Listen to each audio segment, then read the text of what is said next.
country. And finally, we need to gain confidence of businessmen and investors. A lot of businesses are losing. I mean, there have been investments made in other countries as well. So basically, these three things are important: corporatization, competitiveness, and confidence. These are the three C's that I call in Business Council. That are very important. Now, here are certain other slides I wanted to share you. This is the economy of Pakistan over the last, since the partition. Interesting thing to note is, unlike many other countries in an economic crisis, they've gone into negative GDP growth. Pakistan has never gone into negative GDP growth. It is a very resilient. Now, obviously, we have excessive reliance on foreign and external funding as well. Like 9/11, we got money. Earlier on, we got something. But internally, we are also very resilient. We have not, our GDP is not because of wars. The other things is, there are a lot of shocks. We had wars. We had, obviously, Afghan war. We have wars with India in the past as well. We had earthquakes. We had floods. But all of that has never taken us down. The issue also is our tax to GDP ratio. It has been hovering below 9% for the last 10 years. We've been talking about taking it to 15% by 2015, but I don't see it happening without some concentrated effort. And because of that, it's a scarcity of resources leads government to borrow excessively, which we have seen over the last 2 to 3 years, which basically, cuts out the private funding, private sector funding. For us, it becomes more difficult, more expensive to get funding, which is really going to be the engine for growth. Okay, let me just go to the next one. This one is extremely important. Our energy crisis has a lot to do with our mix. Now, I've taken India and Pakistan mix. The big green you see on India side is coal.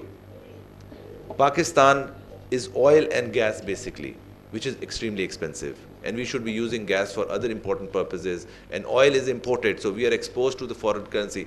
We have got the largest coal reserve in the world.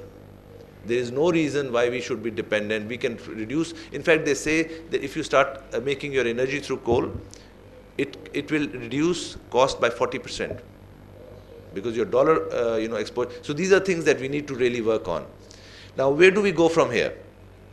The private sector potential remains untapped because of macroeconomic instability, inconsistent regulatory regime. This has actually become a little bit more regular over the last 1 or 2 years. In the past, in the 70s and 80s and 90s, it was very bad. Poor infrastructure, definitely. Lack of investor confidence, governance and judiciary lapses. We need to really make sure that our governance and quality, and that's really what ICMA and people like you drive, to make sure we've got proper. Now, as far as the priorities are concerned, the first thing above all, yes, I said economic growth is important, but you must improve your securities.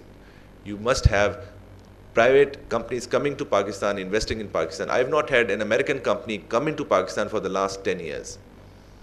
It's not that American companies are not investing. They are who are in Pakistan are expanding. Procter & Gamble just spent $40 million building a laundry plant. They're going to spend another $50–60 million in another plant. So the pharmaceutical expansion, the greenfield expansion is not happening. We need to improve governance. Intellectual property is very, very important. We are working very closely with the new IPO chairman, Mr. Afridi, and he's very, the ordinance has been passed, it has gone. So things are moving in the right direction. But these are very, very important for foreign investment. Infrastructure and government stop running businesses by focusing on, you see, they need to get they need to get out of the public sector. They cannot run companies. And we are not there to run, the charitable work, which is a lot of corporations are doing. The government should take care of health, education, infrastructure, and we should take care of businesses. That's what we are good at, that's what they are good at. And finally, this is something I've laid down as strategies for private sector. The first one is have a clear vision and select strategy. We need to pick out what do we want to do. We need to have 5-year plan for every sector, like they did for the automobile and textile industry somewhere in the 70s and 80s and 90s. It made a difference.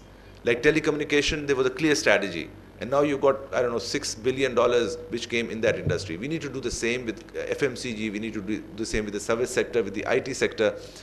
We need to have a robust corporate governance structure. I cannot. Why do you think the multinationals are doing well in Pakistan versus others? They are very strong in governance. They are very value driven. They're very clear. You look at their books, you look at their accounting. It's very, very clean, and that helps you sustain yourself. You don't have leaks in your bucket.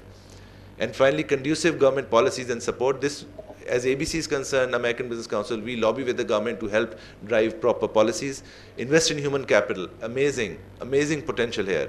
We may have a lot of people you can educate it, but the skill level is still not there. They are not hireable, unfortunately. And simple and easy financing available. So what does it all mean? If we can fix our issues, we have hope. Definitely, because we have the resources, we have the people. And interesting thing I wanted to share was, once we were great. If you go to 2005, Goldman Sachs had listed the next 11. You know, there's the G7 countries, then there was the next 11. And Pakistan was one of them, because we were growing 6, 7, 8% at that time in 2005, 2006, and 7. And this is just showing Pakistan. So we can still be great. There's no question about it in my mind. And there are people like you and leadership who will help drive that.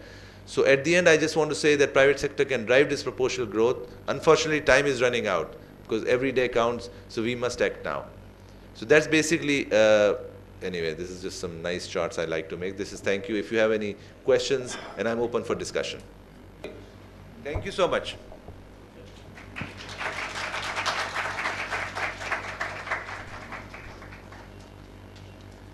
Thank you, Mr. Sadamanullah, for your very enlightening presentation. I think there was a great deal to learn in your presentation. Now, over to India for first presentation from the ICAI. As the first speaker from Institute of Cost Accountants, Mr. B.B. Goyalji is advisor, Cost Ministry of Corporate Affairs. Mr. Goyal is a member of Institute of Cost Account Service, Government of India, and he is presently working as a cost advisor in the Ministry of Corporate Affairs. Shri Goyal is a fellow member of the Institute of Cost Accountants of India. He has done masters in economics with distinction. He obtained specialized training from University in Glasgow, UK, International Law Institute, Washington, DC, USA, and National Law School of India, Bangalore. Shri Goyal possesses 35 years of rich professional experience. Of this, 28 years in the government and 7 years in the corporate sector. He is a well-known expert in the conceptualizing and implementing cost and financial management techniques, systems and procedures. Shri Goyal has many success stories to his credit. Wherever he has worked, he has authored landmark policies. For example, in the present assignment in the Ministry of Corporate Affairs, he has made sweeping reforms in a 45 years old policy of the government of cost accounting and cost audit in the corporate sector. The new principle-based framework innovated by Shri Goyal has been linked to the 3 national objectives: improving corporate governance, building competitiveness of India Inc., and strengthening the role of regulatory bodies. The mechanism that has universal application has given credence to the generally accepted cost accounting principles and the cost accounting standards issued by the Institute of Cost Accountants of India. Shri Goyal is a profound thinker, writer, and speaker. He has presented n number of papers at many national and international forums on wide variety of contemporary issues. He has also written on many social issues such as ethics and corruption in public life, role of women in corporate sector, etc. Shri Goyal is associated with leading B schools, professional bodies, academic institutions and research organizations, and also with the corporate world. He is widely traveled man across the globe.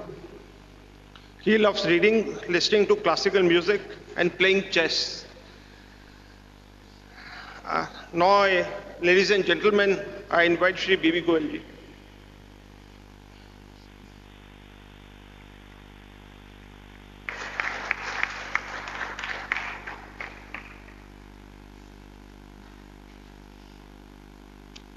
Thank you, Mr. Gupta. Good morning to all my friends from Pakistan and my colleagues from India. I really, on behalf of the government of India also, welcome these initiatives taken by both the professional bodies across this subcontinent. This is a very, very positive step to have harmonized relations among these